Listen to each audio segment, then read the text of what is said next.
നമുക്ക്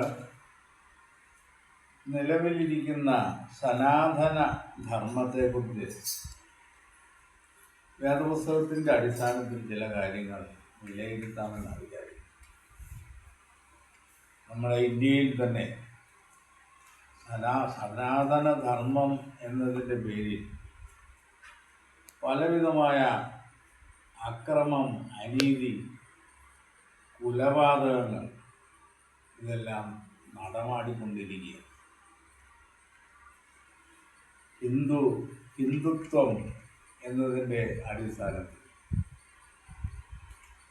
ഇന്ന് നിലവിൽ നമ്മുടെ ഇന്ത്യയിൽ കാണുന്ന ഈ സനാതന ധർമ്മത്തിൻ്റെ പേരിൽ ചെയ്യുന്ന ഈ പ്രവർത്തനങ്ങളൊക്കെ വെറും ബാലിശമാണെന്ന് തെളിയിക്കാൻ നമുക്ക് വിശുദ്ധ വേദോത്സവത്തിൻ്റെ അടിസ്ഥാനത്തിൽ ജാതിഭേദം, മതദ്വേഷം ഇങ്ങനെയുള്ള കാര്യങ്ങൾ മുൻനിർത്തിക്കൊണ്ട് ഇതാണ് സനാതന ധർമ്മത്തിൻ്റെ അടിസ്ഥാനമെന്ന്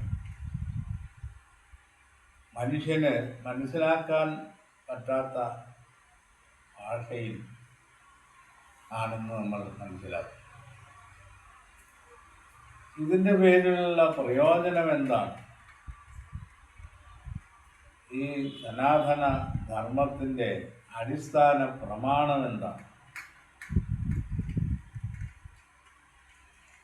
ഇതിൻ്റെ പേരിൽ ആത്യന്തികമായി ഇപ്പോൾ കിട്ടുന്ന അനുഗ്രഹങ്ങൾ എന്താണ്? ഇതിനെക്കുറിച്ചൊന്നും വ്യക്തമായ ഒരു ആശയങ്ങൾ മനുഷ്യന് നൽകാതെ അവ്യക്തവും വികലവുമായ ആശയങ്ങളുടെ പേരിൽ നിലനിൽക്കുന്ന ധർമ്മങ്ങൾ. സനാതന ധർമ്മം എന്ന് പറഞ്ഞാൽ എക്കാലത്തും നിലനിൽക്കേണ്ട കടമ എന്നാണ് അതിൻ്റെ അർത്ഥം. മനുഷ്യനോട് ചെയ്യേണ്ട കടമ, മനുഷ്യൻ ദൈവത്തോട് ചെയ്യേണ്ട കടമ, ഇതെല്ലാം അതിൽ ഉൾപ്പെടും. ഇത് ഒരു കാലത്തും നിലച്ചു പോകാൻ പറ്റാത്തതാണ്.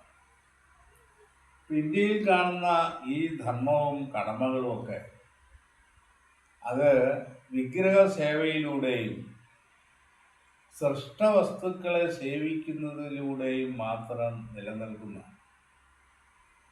പശുവിനെ ആരാധിക്കുക, സർപ്പത്തെ ആരാധിക്കുക, പോത്തിനെ ആരാധിക്കുക, ഇങ്ങനെയുള്ള കാര്യങ്ങൾ ഇത് മറ്റുള്ളവരെ ചെയ്യാൻ പ്രേരിപ്പിക്കുകയും അതിന് മനസ്സില്ലാത്തവരെ കൊല ചെയ്യുകയും പീഡിപ്പിക്കുകയും ചെയ്യുന്ന ഒരു മതഭരണ സംവിധാനം ഇന്ത്യയിൽ കാണാൻ കഴിയും. അപ്പം ഈ വിഗ്രഹവും മൃഗങ്ങളെയും ആരാധിക്കുന്നതിനെ കുറിച്ച് വളരെ മുൻപ് തന്നെ 1-ാം നൂറ്റാണ്ടിൽ തന്നെ അപ്പോസ്തലൻ ഒരു കാര്യം നമ്മളെ ഉദ്ബോധിപ്പിക്കുന്നു. റോമാലേഖനം 1-ാം അധ്യായത്തിൽ അതിനെക്കുറിച്ച് ഒരു വാക്യം നമുക്ക് വായിക്കാം. അവർ ദൈവത്തെ അറിഞ്ഞിട്ടും അവനെ ദൈവമെന്നോർത്ത് മഹത്വീകരിക്കുകയോ നന്ദി കാണിക്കുകയോ ചെയ്യാതെ തങ്ങളുടെ നിരൂപണങ്ങളിൽ വ്യർത്ഥരായി തീർന്നു. അവരുടെ വിവേകമില്ലാത്ത ഹൃദയം ഇരുണ്ടുപോയി. ജ്ഞാനികൾ എന്ന് പറഞ്ഞുകൊണ്ട് അവർ മൂഢരായി പോയി. അക്ഷയനായ ദൈവത്തിന്റെ തേജസ്സിനെ അവർ ക്ഷയമുള്ള മനുഷ്യൻ, പക്ഷി, നാൽക്കാലി, ഇഴജാതി എന്നിവയുടെ രൂപസദൃശ്യമാക്കി മാറ്റിക്കളഞ്ഞു. പ്രപഞ്ചത്തിന്റെ സൃഷ്ടാവായിരിക്കുന്ന അക്ഷയനും അദൃശ്യനുമായ ദൈവത്തെ അറിയാതെ ആ ദൈവത്തിൻ്റെ സൃഷ്ടികളായിരിക്കുന്ന മനുഷ്യൻ, പക്ഷി, ഇഴജാതി, നാൽക്കാലി ഇങ്ങനെയുള്ള അവയുടെ രൂപസാദൃശ്യമുണ്ടാക്കുകയും ഈ മൃഗങ്ങളെയും ആരാധിക്കുകയും ചെയ്യുമെന്ന് അപ്പോസ്തലൻ മുന്നമേ അറിയിച്ചിട്ടുള്ളത്. ഇന്ന് നമ്മുടെ ഇന്ത്യയിലാണ് ഇങ്ങനെയുള്ള ഈ അവികലമായ ആരാധനയും അതിൻ്റെ പേരിലുള്ള പ്രവർത്തനങ്ങളും ഏറ്റവും കൂടുതലായി നടക്കുന്നു.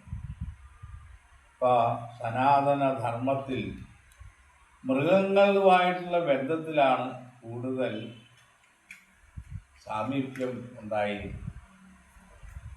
ദൈവത്തിൻ്റെ സൃഷ്ടികളിൽ ഏറ്റവും വിലയേറിയതും മഹത്വമുള്ളതുമായ സൃഷ്ടി മനുഷ്യന് ആണ്. മനുഷ്യന് വേണ്ടിയിട്ടാണ് ബാക്കിയുള്ള സകല സൃഷ്ടിയും നടത്തിയിരിക്കുന്നത്. മൃഗങ്ങൾ, പക്ഷികൾ, മത്സ്യങ്ങൾ, ഇതെല്ലാം മനുഷ്യൻ്റെ ആവശ്യത്തിനു വേണ്ടി ദൈവം സൃഷ്ടിച്ചിരിക്കുന്നതാണ്. അത് ഭക്ഷിക്കാവുന്നതും ഭക്ഷിക്കാൻ പാടില്ലാത്തതുമായ ജീവവർഗങ്ങൾ, അത് തരംതിരിച്ച് അത് യോഗ്യമായത് ഭക്ഷിച്ചാൽ നമ്മുടെ ആരോഗ്യത്തിന് അത് നല്ലതായിരിക്കും എന്നുള്ളത് മാത്രമാണ്. ഈ മൃഗങ്ങളെ ആരാധിക്കുകയും അതിൻ്റെ മാംസം തിന്നാതിരിക്കുകയും ചെയ്തുകൊണ്ടൊന്നും സനാതനധർമ്മം പൂർത്തിയാകുന്നില്ല എന്നാണ്. എന്താണ് സനാതനധർമ്മത്തിൻ്റെ അടിസ്ഥാനം എന്നും വേദപുസ്തകം പറയുന്നു. നമ്മുടെ കർത്താവായ യേശുക്രിസ്തു ഈ ഭൂമിയിൽ വന്ന് മനുഷ്യനോടും ദൈവത്തോടും ചെയ്യേണ്ടതായ കൃത്യമായ നിയമങ്ങളെക്കുറിച്ച് അനുശാസിക്കുകയുണ്ടായി. കർത്താവ് പറഞ്ഞു, നിന്നെപ്പോലെ തന്നെ നിന്റെ അയൽക്കാരനെ സ്നേഹിക്കണമെന്ന്. നാം നമ്മളെ തന്നെ ദ്രോഹിക്കുകയാണെങ്കിൽ മറ്റുള്ളവരെയും അതുപോലെ ദ്രോഹിക്കും. നാം നമ്മളെ ദ്രോഹിക്കാതിരുന്നാൽ മറ്റുള്ളവനെയും ദ്രോഹിക്കാതിരിക്കും എന്നുള്ളതാണ്. അപ്പോൾ മനുഷ്യന് സനാതനധർമ്മത്തിൻ്റെ അടിസ്ഥാനമായിരിക്കേണ്ട ഘടകമെന്നുള്ളത് സ്നേഹമാണ്.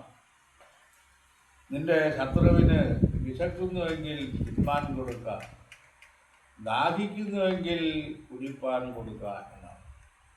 അപ്പോൾ ശത്രുവിന് നന്മ ചെയ്യുക എന്നുള്ളതാണ് ഏറ്റവും വലിയ ധർമ്മം.